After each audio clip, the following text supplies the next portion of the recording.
교수님, 다음 질문 해보겠습니다. 네. 네. 동기부여 관점에서 이야기 부탁드려요. 우리가 살면서 죽을 때까지 끊임없이 경제 전망을 하고 또 공부해야 하는 이유에 대해서 네. 책의 아우트로로 또 설명해 주셨더라고요. 네. 동기부여 자기계발 관점에서 이야기 부탁드립니다.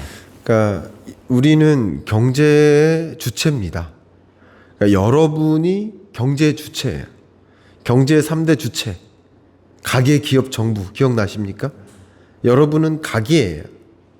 그리고 기업의 구성원이거나 아니면 정부의 구성원이거나 공무원이거나, 그러면 적어도 하나 이상에 해당되는 경제의 3대 주체입니다. 그러니까 여러분이 없으면 그 영화는 제작될 수 없어요. 여러분이 주인공이에요. 근데 내가 경제의 주체인데 내가 빠져 있다? 영화 속에 주인공이 없다? 그건 영화가 아닌 거죠. 여러분은 경제를 구성하는 구성원인 거고, 그렇기 때문에 경제의 주체로서 경제를 살아가기 때문에 이 경제가 어떤 국면에 와 있고 앞으로는 어떻게 전개될 것인지를 그림 그리시면서 사실 필요가 있겠다, 이 말씀 드리고요. 특히 여러분 경제를 모르면 당하기 때문에 경제를 꼭 아셔야 된다, 이 말씀 드리고 싶어요. 가장 대표적으로 2020년, 21년 매우 특이한 경험을 했죠. 집값이 대세 상승하고 금리는 역사 이래 가장 낮은 매우 이례적인 경험을 했어요. 이 이례적인 경험을 하고 21년 끝자락에 22년, 23년 앞으로도 그럴 거야 라고 하면서 의사결정을 내립니다. 앞으로도 그럴 거야. 근데 여러분 한번 생각해 보세요. 지난 10년과 앞으로의 10년이 같습니까? 10년 전과 지금 같습니까? 다르시죠? 그러니까 앞으로의 10년은 얼마나 또 달라질까요? 마찬가지. 지난 2년과 앞으로의 2년은 같을까요? 분명히 다를 겁니다. 분명히 여러분들도 앞으로의 2년은 지난 2년과 다를 거다라고 가정하실 거예요. 그렇게 가정하시면서, 근데 왜 나의 의사결정은 지난 2년의 경험에 기초해서 하느냐? 지난 2년 동안 더군다나 이례적인 경험을 해놓고 집값 대세 상승하고 역사 이래 가장 낮은 금리를 경험해놓고 변동금리로 대출 떡하니 받아서 집을 이만한 걸 사죠. 근데 그 이후부터 바로 집값은 떨어지고 이자 상환 부담은 급증하죠.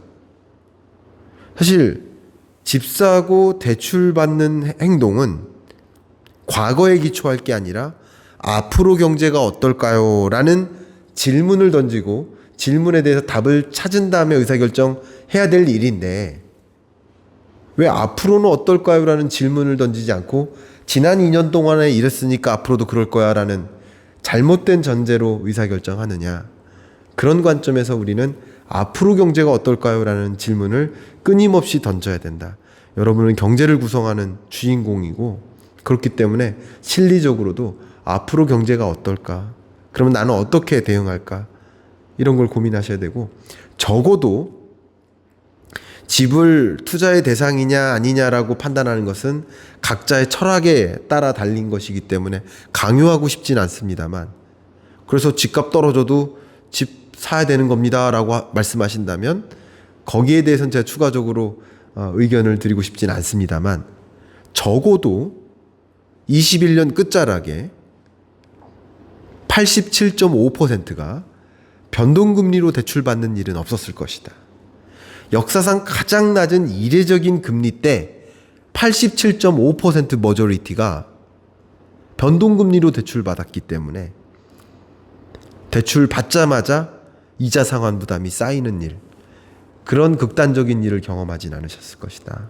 앞으로 금리가 어떨까요? 라는 질문을 던지면서 그 질문에 대해서 답변을 찾는 그런 의사결정이 필요한 것이지, 지난 2년 동안의 나의 경험, 그리고 나의 경험이 매우 이례적일 수도 있는데 그것에 기초해서 모든 의사결정을 내린다.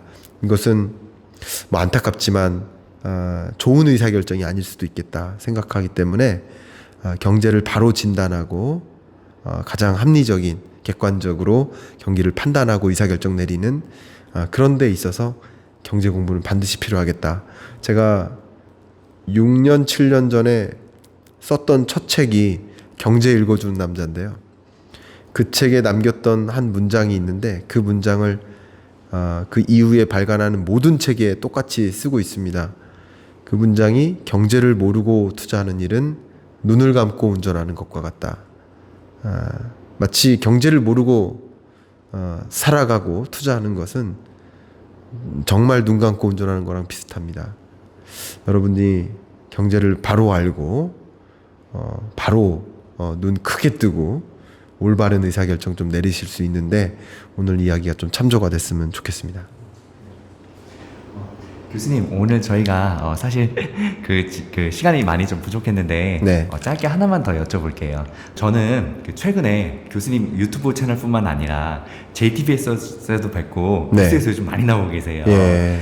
경제학자로서 앞으로 어떤 마인드로 경제 이제 그 지식을 전달하실 계획이신지 마인드적인 이야기에서 한 번 더 이야기 부탁드립니다.